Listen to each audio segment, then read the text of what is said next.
Olá a todos, bem-vindos ao Aula de Matemática, eu sou o Nicolas e bem-vindos a mais novo vídeo da nossa série sobre rotação. E eu vou falar um pouquinho para vocês sobre a inércia rotacional que foi definida no último vídeo, tá?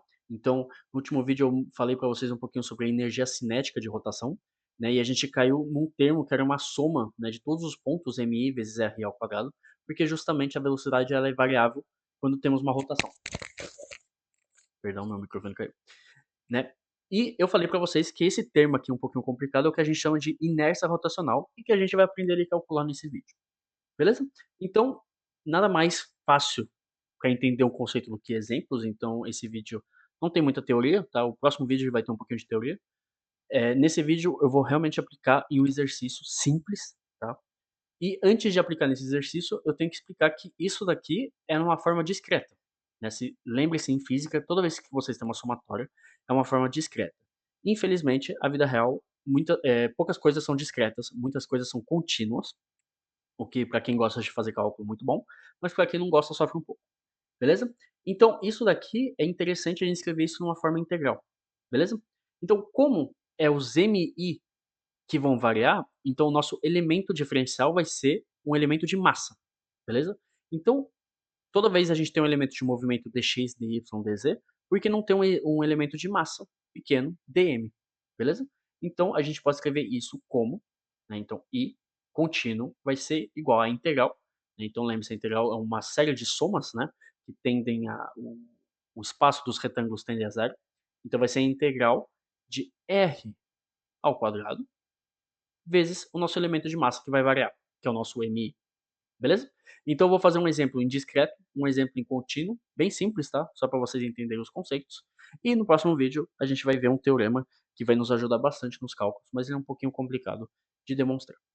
Então vamos fazer a forma discreta, tá? Então eu considerei duas massas, né, distantes de meio L, tá? Então todo o comprimento aqui vai ficar L, né? E a gente tem duas massas do mesmo peso. E eles estão girando em torno desse eixo aqui, beleza? Então pense que M ele está vindo em nossa direção e voltando para cá, né? Ele está girando, né, nessa direção aqui, beleza? Eu quero calcular a nossa inércia rotacional de acordo com esse eixo. Beleza? Então a gente vai aplicar simplesmente a fórmula, então realmente é um conceito bem simples, né, quando a gente está no centro de massa, vocês vão ver no próximo vídeo que quando não estamos no centro de massa é um pouquinho mais chato, né, então temos que a nossa inércia rotacional I vai ser igual então à soma dos mi vezes r ao quadrado, beleza? Então isso daqui, no caso ri, né, perdão, fui verificar, ri ao quadrado, então isso daqui é igual ao quê? Isso é igual a m. Então, a distância, né, é a mesma, então vai ficar fácil o cálculo. Então vai ficar m vezes 1/2 L ao quadrado, então seria o nosso R, então a diferença, né, então a distância por cento de massa do nosso ponto, da nossa massa, ao quadrado, mais, desse lado a mesma coisa, ao quadrado. Então vai ficar mais 1/2 L ao quadrado. Então depois de cálculo feito, vocês vão achar 1/2 m L ao quadrado. Beleza? Então, bem simples, né, obviamente eu peguei um caso simples, mas é só vocês, né, se vocês estão no centro de massa, muito importante isso, é bem simples de fazer o cálculo. Mas agora, né, a gente fez o estudo com duas massas distintas, mas agora vamos considerar uma barra, né. Então a barra a gente sabe que é um corpo contínuo, né, de massa total m, então de comprimento L, de acordo com o eixo x, e ele vai fazer a mesma rotação aqui. Beleza? Agora é um pouquinho mais complicado de calcular, mas nenhum mistério também. Só que agora a gente vai utilizar uma integral, porque a gente está no corpo contínuo. Então vai ficar igual, então a I igual a integral de r ao quadrado vezes dm, beleza? Só que agora, beleza, eu estou integrando sobre um elemento de massa, só que aqui eu sei integrar sobre um elemento de posição. Eu sei integrar, por exemplo, um dx ou um dy, né? Então, como fazer isso? Né? Porque se eu quero usar L/2, eu preciso ter um dx, senão não vai fazer sentido um L/2 dm aqui. Beleza? Então, a estratégia aqui é dividir dm por dx. Ok? Então, dm sobre dx vai ser igual ao quê? Qual que é o elemento de massa aqui? A massa total é m. Então, isso daqui vai ficar igual a m, beleza? Sobre qual que é o elemento total de movimento, né, que é de posição, é L. O comprimento, de acordo com x, é L. Então, dm sobre dx vai ser igual a m sobre L.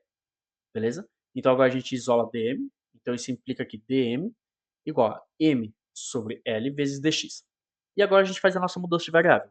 E com o nosso dx, a gente vai conseguir utilizar o nosso L sobre 2. Beleza? Então vamos ter que I igual a integral. Então, aqui, R no nosso caso seria x, que movimenta, né? Então, o nosso elemento variacional é o nosso x. Então, vai ficar x ao quadrado vezes m sobre L dx. Beleza? X varia de que em que? Ele varia, né, de menos L sobre 2 a mais L sobre 2. Porque ele sai daqui. Ele varia pá e pá. Beleza? Então, vai ficar menos L sobre 2 e L sobre 2. Ok? Então, agora é um simples cálculo de integral que vocês já sabem fazer. M sobre L não depende de x, então ele sai. Então, M sobre L vezes, então, x ao quadrado, a integral, no caso, a primitiva, é x ao cubo sobre 3, né? E a gente vai avaliar sobre menos L sobre 2, L sobre 2, beleza? Então, isso daqui vai ficar M sobre 3L vezes L ao cubo sobre 8 mais L ao cubo sobre 8, beleza? Então, I vai ficar igual a 2mL ao quadrado sobre 2, não, no caso 2 não, né, 24, né, porque a gente tem 8 mais 8 vezes 3, então sobre 24. Então isso daqui vai ser igual a mL ao quadrado sobre 12.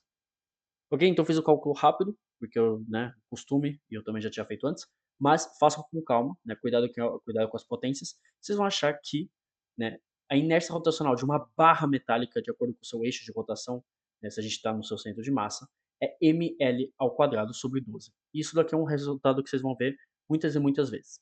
Beleza? Então esse foi o vídeo um pouquinho mais curto. Eu espero que vocês tenham gostado e a gente se vê para os próximos vídeos.